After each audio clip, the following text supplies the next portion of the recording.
Hi, I'm Max Ringel with Grit Technology, and today we're going to talk about how phishing can affect your organization. With phishing attacks getting more and more prevalent, it's getting easier and easier for people to get ransomware into your organization. Here are some tips that you can use for your organization to look out for any kind of phishing attacks. Know which links are safe and which are not. Tend to hover over the link to discover which, if it looks like it's a suspicious link, do not click on it. Be suspicious of your emails that are sent to you in general. Look and see if there's any grammatical errors. If you have someone internally in your organization coming to you with a sense of any kind of urgency, always verify with that person first, verbally over the phone, before you actually commit to that. Lastly, enroll your company into cybersecurity training.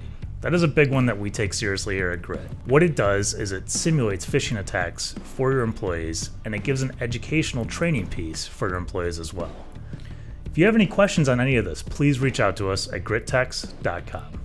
Thank you, and have a great day.